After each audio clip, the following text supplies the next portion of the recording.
I really don't know just how I feel about Legend of Zelda Echoes of Wisdom at this point yet. I kind of have an idea, but still, it still feels like it's in a weird spot for me, you know? And honestly, upon first impression, it actually gave a pretty interesting, but also conflicting impression, I guess you could say, to say the least. And from then on throughout the other trailers, it also got a bit topsy-turvy. And I'm also going to be talking through some of them today, really just going through what I'm talking about, because I got a lot of ideas, and I'm really curious what you guys think. So let me know in the comments. Go ahead and subscribe too on your way down there. I ain't forget.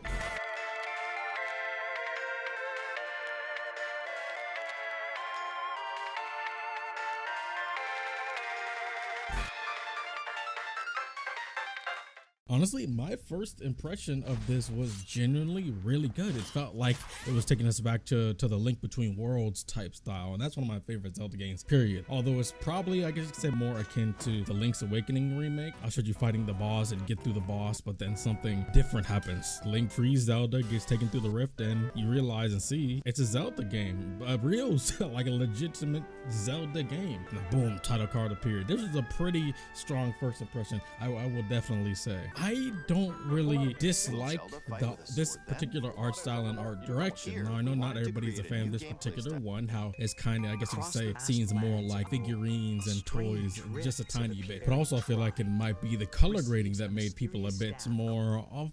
And we'll talk about that a bit more as we go back on through this. First of all, the name Tribe for this minion, come on, y'all could have tried just a little bit harder. No, too on the nose, my bad. But the biggest elephant in the room, honestly, wasn't even from this, because you can still have plenty good Zelda games from this, but honestly, it's the direction that they went through when it came to Zelda's gameplay, and I'm not really sure why they went this direction. The ecosystem in general is honestly pretty broken, but the things that they allow you to use it for aren't very interesting and engaging. It seems very, I don't want to say naive because it's not the right word, but it seems very, I don't want to say mocking either, but it doesn't seem like it's wanting to take the full potential of what a mage like Zelda can be, like a master mage, making echoes of furniture and plants and stuff just to traverse terrain and maybe even attack sometimes. Honestly, is doing a disservice to what you could do with someone who's as strong of a mage in every timeline, probably the strongest mage like Zelda. And Zelda games that are more with this type of art style and art direction are still able to capture more of the mysterious and thrilling and also kind of creepy tones that the Zelda world can really have, but going with this style of gameplay doesn't really apply the good contrast between the actual visual look and the approach of the tone that they usually try to go with to contrast the more, I guess you could say,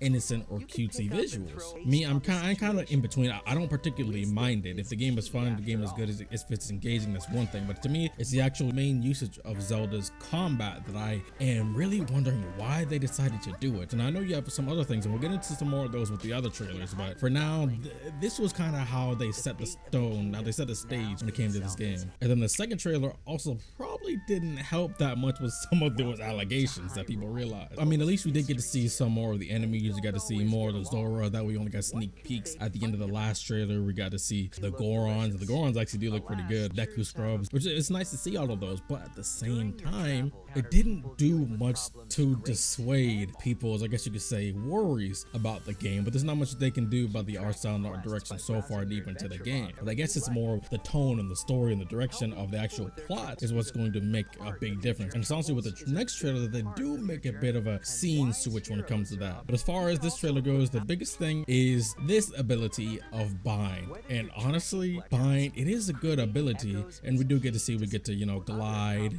and we get to go underwater. But this ability of bind, let me just show you what this is first. Let's just see what they say about this. Try has got you covered with the power of bind. Use it to make even a massive boulder follow Zelda's movement. Which honestly, it's a pretty cool mechanic if I do say so myself, but at the same time, when you really think about it, it looks really similar and almost sounds similar to just Ultra Hand from Tears of the Kingdom, which is a good ability, but there is a pretty decent twist to this that make it a bit more sweet than the whole bittersweet scale of this ability. Is the ability to just straight up use this on, like it says, the echoes and also living creatures. I actually don't remember if you could use Ultra Hand on living creatures. Pretty sure you couldn't in Tears of the Kingdom, so that's probably the biggest difference balance between Ultra Hand and Bind. It's honestly pretty cool being able to travel and move around with the Bind ability. That's kind of cool, but also still at the same time, it's very much a novelty. And I do like having that variability and the creativity, which Zelda is also very, very good at, especially in recent years. But it's also not innately what people really want from a game where you can control Zelda as she is a mage. People don't really want, and me included, people don't really want a whole bunch of these novelty things. They want real, engaging fighting with a magic user. Now this is where I say the scene switch starts to begin at the end of this trailer and into the next one. We get to see the Gerudo Queen right there. Now this one is definitely what piqued my interest a bit more, and I gotta say they did exactly what I was referring to, utilizing more of that real thrilling mystery and almost creepy nature that the Zelda games really are good at, like this. And I think it's really important for Zelda games to take more, I guess you could say, of a cute or innocent or lighthearted visual style to be able to have more tonal resonance like this. That good contrast is what makes me really engage with the Zelda games and Zelda series as it is. And we get to Into the Still World. It really is like a mixture of Giratina's Distortion World and also the Boo levels from specifically the Mario Galaxy games. Yeah, that's pretty creepy. Those trapped in the void eventually vacantly, and look at how it looks, the still background but also moving. But at the same time, it still gets to be more of the similar stuff, traversing, you know, with the normal echoes and things like that. Not too much different creativity when it comes to how to scale these things, which honestly not too big of a fan of, but they do have more ruins, and I do like that a lot more because it does pick things up a bit more. You have a bit more difficult puzzles, you have a bit more enemies to deal with, and honestly this is probably the most BM thing that you could probably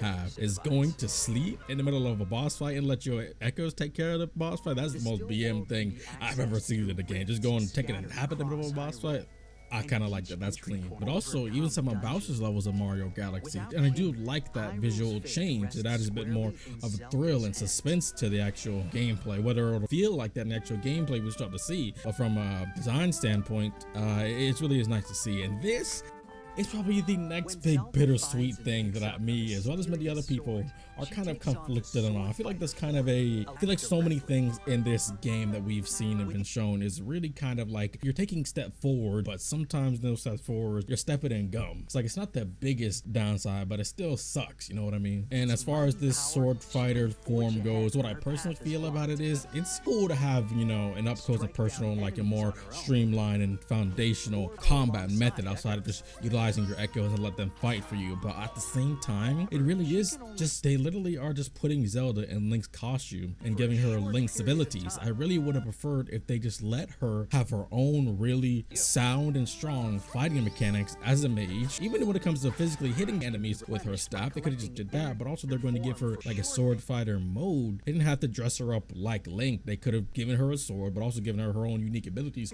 with her own unique magical skill set. And I feel like that's a big thing they missed out on. And I still am confused in why they're going in these directions. It's not bad, but at the same time, it's like they're taking some of the whole point of this game away. Like, it's supposed to be a Zelda focus. It kind of feels a bit like a mockery to just give her a form where she can finally fight super up close and personal in a more traditional way, but dress her up like the series' main protagonist throughout every iteration before. Yeah, and also we do get more of a more certain mechanics with the gizmos that Dompe can make with you. Shout out to Dompe being back. They played it a little bit too safe, like so safe to the point to where it's like you had to really try to be against fighting with traditional magic like you would expect, like light magic that Zelda can use. Like she has plenty that she can use, not even just light magic, but things like Nehru's Love or Den's Fire. And I guess you could say this was probably the last big thing. It was kind of a spoiler, so I don't know why they showed this, but you gotta fight Link. It seems like the plot